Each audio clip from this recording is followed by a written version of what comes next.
Hello সবাইকে, তো আবারও আমি আরেকটা মিনি ব্লগ নিয়ে চলে আসলাম। আমি যাচ্ছি কোথায় বলো? আমি যাচ্ছি আবার মাদের ঘরে, কারণ কালকে ভোট, তো ভোট দিতে হবে। তো যাচ্ছি, কিন্তু অনেক কষ্ট করে যাচ্ছি, কি বলবো জানো, এত মানে টেনশন ছিলাম যে গাড়ি পাবো কি না পাবো কি না। তারপরে না, যাই হোক একটা অটো পেয়েছি, কারণ বাস তো ছিলই না, আর অটোতে করে যাচ্ছি। এখন বলবে যে কেন একা যাচ্ছি, কারণ ওর বাবা গুয়াহাটি ছিল, তো ওর বাবা নিয়ে যেতে পারবে না, কিন্তু ওর তো গুয়াহাটি, তো কী করে নিয়ে যাবে। তারপরে এই যে আমি আর মোনা বেরিয়ে পড়েছি। এখন দেখো আমি মনে যাচ্ছি, ওকে দেখো কী গল্প করতে বাপ।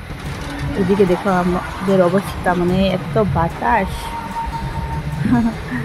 তো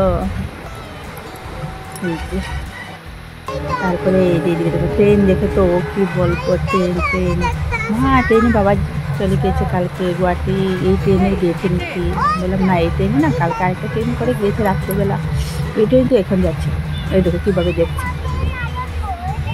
তারপরে আমরা এই যে অটো করে যাচ্ছি, তারপরে অটো চেঞ্জ করে আবার আরেকটা টুকটুক নিয়ে নিলাম, টুকটুক করে আবার গেলাম। তারপরে গিয়ে এখানে গিয়ে দেখি বোন ওরাও এসেছে, ওদেরকে পেয়েছি চরঙ্গি, ওদের গাড়ি করে ওই যে ঘরে চলে আসলাম। তারপরে এসে তো কি মজা, এদিকে দেখো ওর ওর মাসির কুলে, আর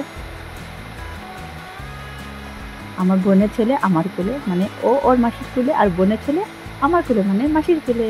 দেখো এই যে ও আমার কুলে বসে গেছে। তারপরে এই যে ও ওর মিমিকে ডাকছে, মিমি চলে আসো, ওর তোমার জন্য আইসক্রিম এনেছি। তারপরে এই যে দেখো সবাই মিলে আইসক্রিম খেলাম, টেস্টি ছিল, কিন্তু অনেক টেস্টি ছিল। এটা তো দিনের বেলায় মানে করেছি সব কিছু। তারপরে তো ফ্রেশ হয়ে খাওয়া দাওয়া করে না আগে মিমি ডাকছে, আগে আগে মনে হয় ডাকছে, আগে মনে হয় এসে গেছি সবাই করে। আজকে তো গল্প পুরো মানে কি বলবো, ফুল হয়ে গেছে সবাই মিলে। এদিকে মানে কি করছে, ভিডিও করছে। ওকে দেখো, আর এদিকে তো আমি অনেক টায়ার্ড, মানে কি। চলো তো টাটা, বাই বাই। ভালো লাগলে লাইক কমেন্ট শেয়ার করতে, বাই।